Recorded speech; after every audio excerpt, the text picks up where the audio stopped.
우리는 지금 솔로몬이 성전을 하나님께 올려드리는 성전 봉헌에 대한 메시지들을 살펴보고 있습니다.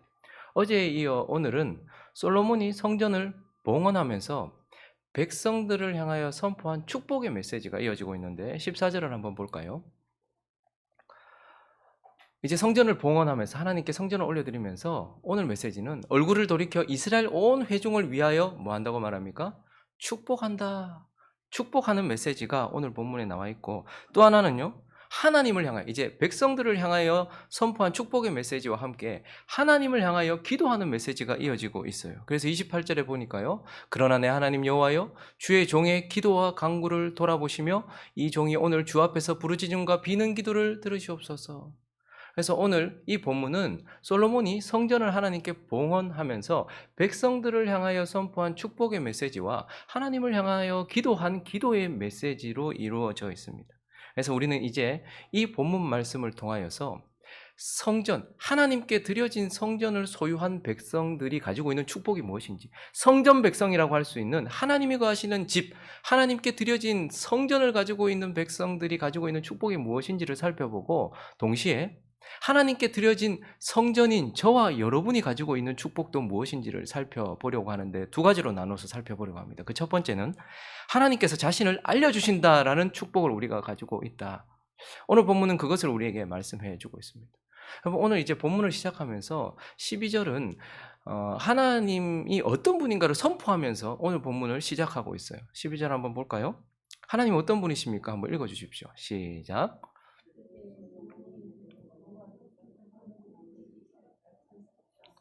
하나님 어떤 분인가 하니까 여호와께서 캄캄한 데 계신 분이다. 여호와는 어두운 데 계신 분이다. 아무도 볼 수 없는 어둠 가운데 계신 분이다. 이 말은 우리가 알 수 없는 분이라는 거예요. 캄캄한 곳에 있으면 아무것도 볼 수 없는 것처럼 하나님은 하나님이 스스로 보여주시지 않는 한 우리는 결코 하나님을 알 수 없는, 하나님은 캄캄한 데 계신 분이다 이렇게 말씀하시고, 또 하나는 여호와께서 캄캄한 데 계시겠다 말씀하셨대요. 이 말은 뭐죠? 하나님의 속성 중에 하나는 자신을 감추는 거예요. 이 세상 속에서 하나님 보입니까? 우리는 섭리를 통하여서 하나님을 알지 하나님을 눈으로 확인하지 못합니다. 하나님은 그런 속성을 가지고 계세요. 사단도 하나님을 흉내내기 때문에 자꾸 자기는 숨기고 뒤로 빠지는 경향이 있죠. 하나님은 그렇습니다. 하나님은 신비 가운데 계신 분이고 자신을 드러내시는 분이 아니에요. 자신을 숨기시는 분입니다. 그래서 자신은 캄캄한 데 계시겠다 말씀하신 분이라고 하나님에 대하여 말씀하세요. 그래서 모세가 출애굽기 20장 21절을 보시면 이렇게 말하고 있잖아요. 백성은 멀리 서 있고 모세는 하나님이 계신 흑암으로 가까이 가니라. 하나님 어디 계신 거예요? 흑암, 캄캄한 데 계신다는 거예요. 하나님은 우리가 알 수 없는 분, 그리고 항상 신비한 분, 그래서 자기를 감추시는 분이다 이렇게 말씀하고 있어요. 하나님이 이런 분이십니다. 그런데요, 오늘 13절을 보니까 이제 성전을 하나님께 올려드릴 때 내가 참으로 주를 위하여 계실 성전을 건축했습니다. 주께서 영원히 계실 처소로소이다. 이제 하나님은 자신의 집을 솔로몬을 통하여 세우시고 그 집을 받으셨어요. 그리고 21절에 보니까요, 내가 또 그곳에 우리 조상들을 애굽 땅에서 인도하여 내실 때에 그들과 세우신 바 여호와의 언약을 넣은 궤를 위하여 한 처소, 하나님을 위한 처소, 말씀을 위한 처소를 마련했고, 그래서 하나님은 뭐라고 말씀하시는 거예요? 나는 흑암 가운데 있고 캄캄한 데 있고 나는 나를 감추는 하나님이지만, 그러나 이제 나는 성전 가운데 있으며 성전에서 말씀으로 너희에게 나를 알리는 분이다 라고 우리에게 가르쳐주고 있는 겁니다. 여러분, 믿음으로 성전을 한번 생각해 보십시오. 성전 가장 깊숙한 곳에는 언약궤 하나님의 말씀이 있어요. 그리고 그것은 어떻습니까? 금 등잔대에 의하여서 환하게 빛나고 있어요. 그래서 제사장들은 그 빛 아래에서 움직이고 있죠. 무엇을 상징하는 것입니까? 하나님은 캄캄한 데 계신 분이며 우리가 알 수 없는 분이고 자신을 감추시는 분이에요. 그런데요, 성전 안에 들어가니까요, 환한 빛이 제사장을 비추고 있어요. 말씀으로 자신을 알려주시는 분을 예표하는 것이요, 성령의 빛으로 우리에게 자신을 알려주시는 것을 예표하시는 것입니다. 그래서 제사장들은요, 햇빛에 따라서, 희미한 빛에 따라서 움직이는 것이 아니라 이 말씀의 빛, 이 성령의 빛 아래에서 하나님을 알아가고 하나님을 섬기는 그러한 모습이죠. 저와 여러분도 마찬가지입니다. 하나님이 그 누구도 알 수 없는, 여러분 성경책을 들고 있다고 하나님을 압니까? 하나님을 알고 싶다고 소망한다고 하나님을 압니까? 그러나 성전 백성들은 하나님께서 캄캄한 데 계시지 아니하고 자신을 말씀으로 성령으로 알려주신다라고 이렇게 오늘 본문을 통해서 말씀하시는 거예요. 많은 사람들은 캄캄한 데 있는 나의 내일을 알고 싶어 합니다. 내가 내일 잘 될 것인지, 몇 년도부터 행운이 들어올 것인지, 나는 어떤 사업을 하면 좋을 것인지, 캄캄한 데 있는 나의 내일을 알고 싶어 하고 그것을 아는 것을 복이라고 생각합니다. 그러나 하나님은요, 캄캄한 데 계신 하나님을 알리시고 하나님을 아는 것이 복이다라고 우리에게 말씀하시면서 성전 백성, 하나님께 드려진 성전을 소유한 백성, 하나님께 드려진 성전인 저와 여러분이 가장 큰 복을 가지고 있는데 그것이 무엇이라고요? 하나님을 알게 되는 복, 하나님이 자신을 알려주신다라는 복을 저와 여러분이 가지고 있다라는 것입니다. 그리고 오늘 본문을 통해서 또 한 가지 성전 백성들, 하나님께 드려진 성전을 소유한 백성들, 성전된 저와 여러분이 가지고 있는 축복 두 번째는 바로 하나님이 기도를 들어주신다라는 거예요. 기도를 들어주신다. 이제 이어지는 내용은요, 백성들을 향하여 선포한 축복의 메시지 다음으로 이어지는 내용은 이제 하나님을 향하여서 22절에 보니까요, 솔로몬이 여호와의 제단 성전에서요 이스라엘의 온 회중과 마주서요. 그리고 어디를 향합니까? 하늘을 향하여 손을 폈다. 뭐 하는 거예요? 기도를 시작하는 것이죠. 그리고 28절을 볼까요? 시작. 그러나 내 하나님 여호와여, 주의 종의 기도와 간구를 돌아보시며 이 종이 오늘 주 앞에서 부르짖음과 비는 기도를 들으시옵소서. 이제 백성들을 향하여 축복했던 그가 하늘을 향하여 손을 펼치고 하나님의 백성들, 주의 백성들을 위하여서 중보기도하는, 하나님을 향하여 간구하는 기도의 내용으로 이어지고 있는데, 솔로몬은 성전을 하나님께 봉헌하면서 자기 백성을 위해서 뭘 기도했습니까?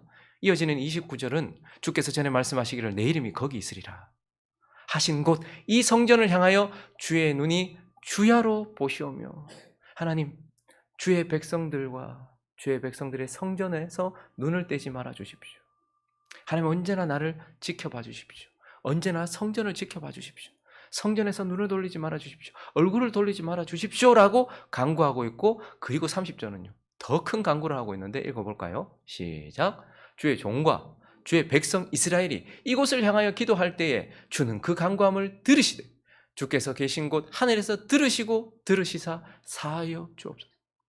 지금 솔로몬이 주의 백성들을 항상 지켜봐 주십시오. 성전을 항상 바라봐 주십시오 라고 간구하고, 또 하나는요, 주의 백성들의 기도를 들어달라고 간구하는 거예요. 그런데 뭐라고 합니까? 주의 종과 주의 백성이 이스라엘이 이곳을 향하여 기도할 때에, 성전에서 기도할 때 이렇게 표현하지 않고 성전을 향하여 기도할 때 이렇게 표현한 이유는 무엇일까요? 열왕기서가 성전이 무너지고 나라가 망하고 난 이후에 포로로 끌려간 자들을 향하여 기록한 거잖아요. 이미 그들에겐 성전이 없어요.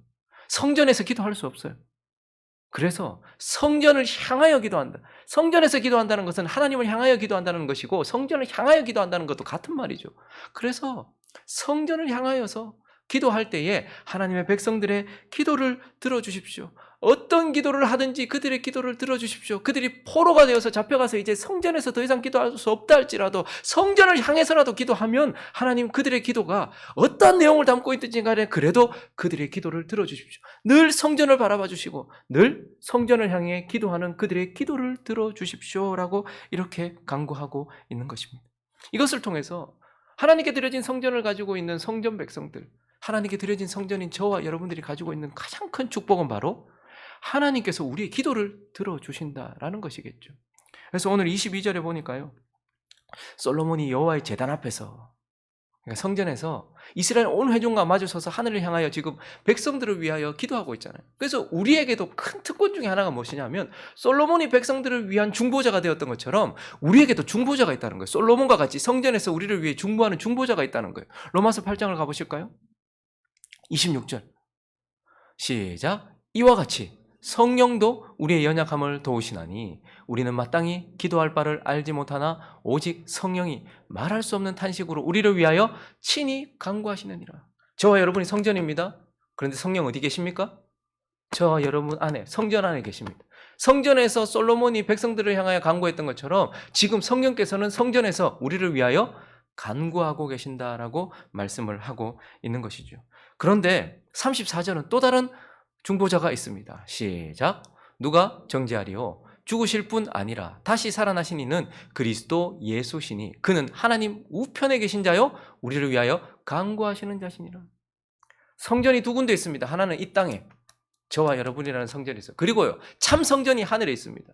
이 땅의 성전에서는 성령께서 우리를 위하여 솔로몬처럼 중보하시고 하늘의 성전에서는 보좌 우편에서 예수 그리스도께서 우리를 위하여 중보하시는 저와 여러분은 중보자를 가지고 있는 그러한 특권을 가지고 있어요. 그러나 더 큰 축복이 무엇입니까? 30절 다시 읽어볼까요? 30절 주의 종과 주의 백성이 이스라엘이 이곳을 향하여 기도할 때에 주는 그 간구함을 들으시고 주께서 계신 곳 하늘에서 들으시고 들으시사 사하여 주옵소서.